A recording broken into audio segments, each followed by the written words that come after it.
શ્રી છેડાલ પરગણા વણકર સમાજે નવનિયુક્ત પ્રતિનિધિઓનું કર્યું સન્માન, અગ્રણીઓને નવનિયુક્ત પ્રતિનિધિઓને આપ્યું માર્ગદર્શન.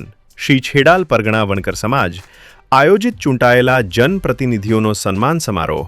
શ્રી છેડાલ પરગણા વણકર સમાજ વિકાસ સંઘ વાડી. સૈજપુર ખાતે સમાજના retired assistant income tax officer Shri Chandrakantbhai જાદવના અધ્યક્ષ સ્થાને સન્માન સમારોહમાં શ્રી છેડાલ પરગણા વણકર સમાજના ચૂંટાયેલા જનપ્રતિનિધિઓના સન્માનિત કાર્યક્રમમાં વિશ્વ વિભૂતિ ડૉક્ટર બાબા સાહેબ આંબેડકરની તસવીરને પુષ્પમાળા પહેરાવી દીપ જ્યોત પ્રગટાવી કાર્યક્રમની શુભ શરૂઆત કરવામાં આવેલ.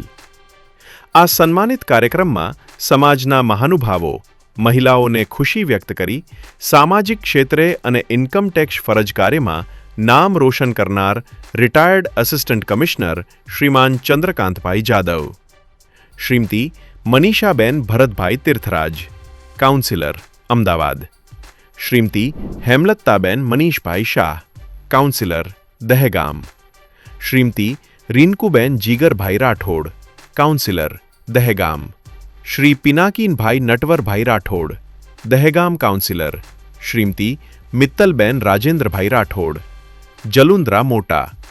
દહેગામ તાલુકા પંચાયત સદસ્યને ફૂલ દસ્તો આપી શાલ ઓઢાડી સમાજના મહાનુભાવોએ ભવ્ય સન્માન કરી. સામાજિક કાર્યોમાં અને રાજકીય ક્ષેત્રે માર્ગદર્શન આપ્યું હતું. આર.જે. રાઠોડ, દહેગામ.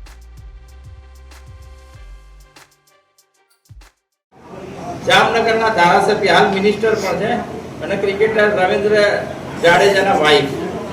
એ એકચ્યુઅલી ગ્રેજ્યુએશન થયા પછી દિલ્હીમાં તૈયારી કરવા માટે ગયા હતા યુપીએસસીની, અને ત્યાં મુલાકાત થઈ મોદી સાહેબ જોડે.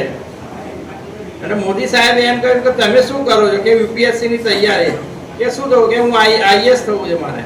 કે આઈએસ થઈને કરશો શું તમે?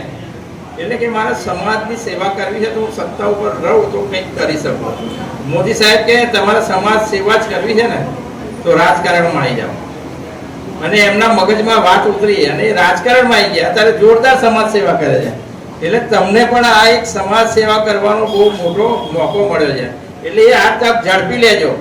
અને બાબા સાહેબ તો કહેતા હતા કે જે સમાજમાં સ્ત્રીઓનું સ્થાન કેવું છે એ ઉપરથી સમાજની પ્રગતિ દેખાય છે. તો આપણા પરગણાનું બી તમે ગૌરવ વધાર્યું છે. એ ગમે ત્યાંથી ચૂંટાયા હોય પણ તમે સમાજના દલિત સમાજના પ્રતિનિધિ તરીકે તમે ચૂંટાયા છો. એટલે કોઈ પણ જગ્યાએ દલિત સમાજને અન્યાય થતો હોય તો ત્યાં તમારો અવાજ બનીને કરવાનું છે. કારણ કે અન્યાય થનારો વ્યક્તિ જે તે ગૃહમાં કે તમારી જે કંઈ કેબિનેટ મળતી હોય એમાં જ